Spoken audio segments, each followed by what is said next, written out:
There remain 4 games for all the teams out there, and there's still much hash to be settled. So if the Steelers win 3 out of those 4, that will be a bump in the road that we'll look back on and say, can you believe that that team lost to the Cardinals and Patriots in 5 days? And isn't that funny now that we're in the playoffs? Or we'll be talking about the demise of Mike Tomlin, one way or the other. But I do not think that things are as dire as people seem to be couching them. Although this news about Mike Tomlin maybe moving on, I think for me, has turned into, hot take jive into something that might really end up happening here. So, Shay, you got to look at it like this. So, what coach would you rather have at 7-6 other than Coach T? What coach would you rather have a couple of years ago when it comes down to our 4th string quarterback and Duck Hodges and going 8-8? What coach would you rather have in a situation like this in 2023? It's Coach T. Right. So you can say what you want to say. We all can say what we want to say. I'm looking at the Denver Broncos. The Denver Broncos didn't start off well at all. I think they're on a 6, maybe 7-game win streak right now. So right now, technically, they're the hottest team going. I know when you're back against a wall, I know what coach I want in the corner, and that's Coach T. So right now, everybody can say what they want to say. I just know over the course of his history, his resume, when it doesn't look good at all, who can you depend on? That's Coach Mike Tomlin. The sentiment I get as well is that you lose to the Patriots, you lose to the Cardinals, but the real frustration stems from the lack of playoff success and not actually winning a playoff game since January of 2017. Now, the sentiment that you get as well on the flip side of that is even if this team sneaks into the playoffs or gets in, because if the season ended today, they'd be there. But what can they realistically do to win a playoff game for the first time in years, given the struggles of the offense? Dave, go ahead and hop in.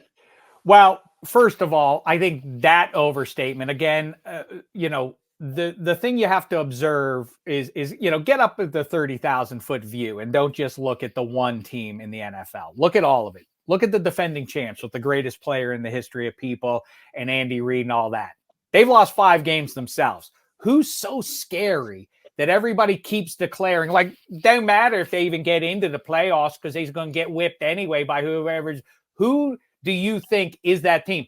The Dolphins, maybe. But outside of that, do you think if they wound up in the wild card round and it broke in such a way that they had to go to Baltimore in the wild card round, would you say, well, they got no chance. They got no chance to go up there and win a game. Oh, they have to go to Duval County? Would you throw your hands in the air and say, don't even bother going? They got no chance of winning that game.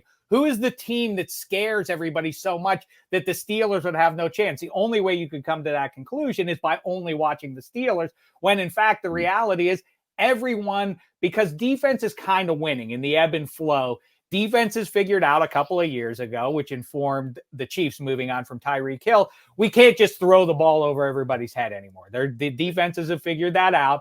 We're going to play safeties deep. You're going to have to nickel and dime it. So the superhero powers of Josh Allen and Justin Herbert and Patrick Mahomes ain't going to kill us anymore. So now it comes down to scheme and otherwise. I think all that matters.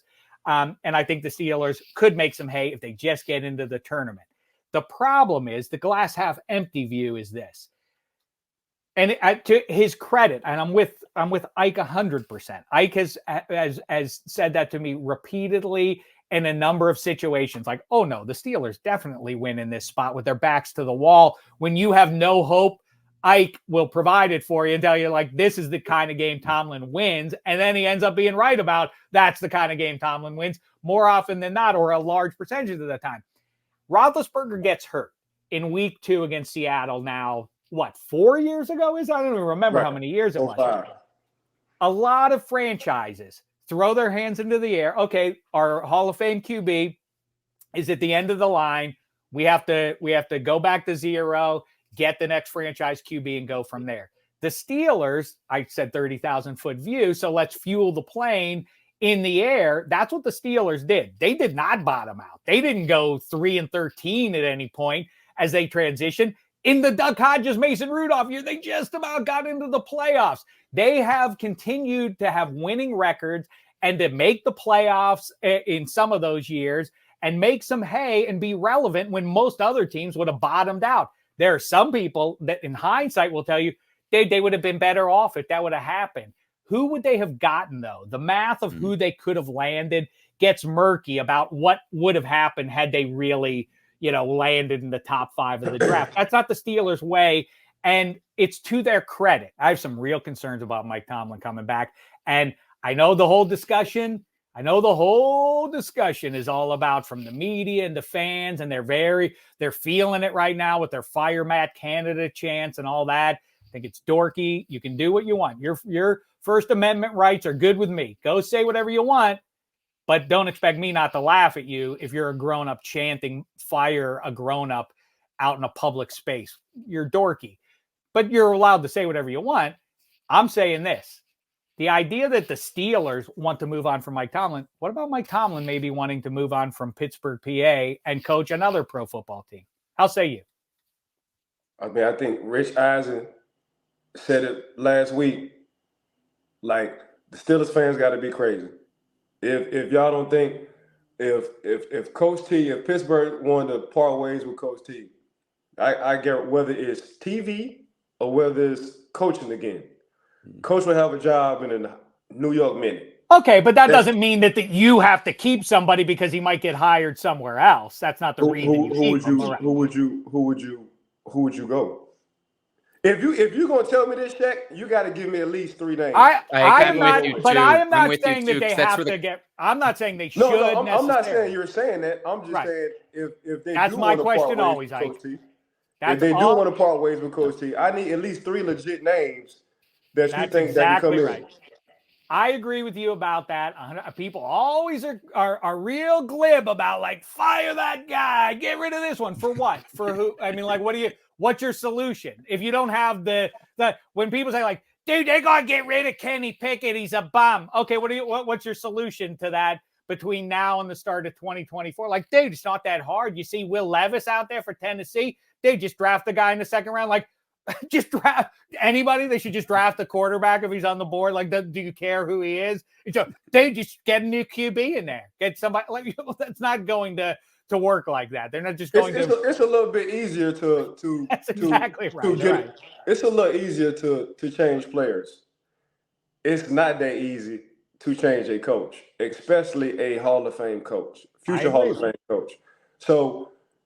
And coaches going through it. We can see Coach Hall of Fame coach and Coach Belichick. He's going through it right now.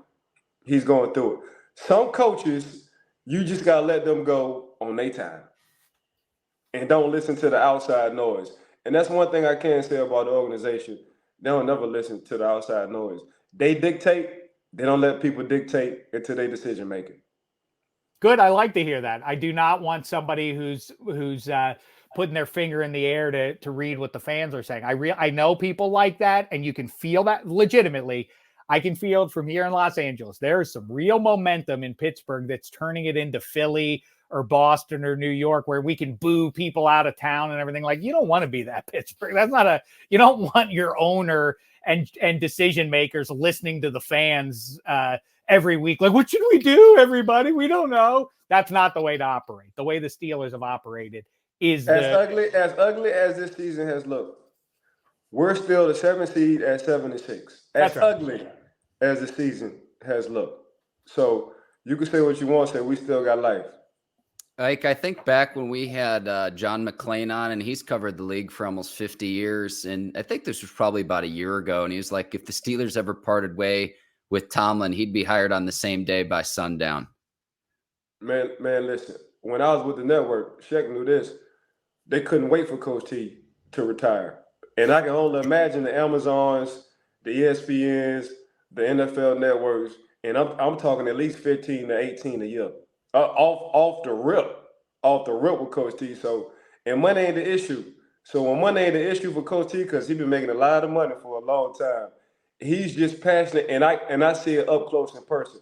Now, as a player with Coach T, I saw just the coaching Coach T. But now, as being in that front office, you see the whole realm of what Coach T can do. Coach T, he got his hands in pretty much everything. He wants his hands in pretty much everything. For me, Coach T, football is life for Coach T.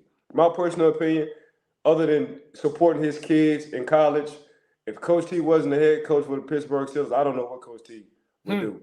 But that's just me looking at Coach T from afar, and I know Coach T personally because Coach T is like a big brother to me. So we have in-depth conversations, and by the end of the day, our in-depth conversations usually rally around being the Pittsburgh Steelers, hoisting the Lombardi, and coaching. that's just what it is.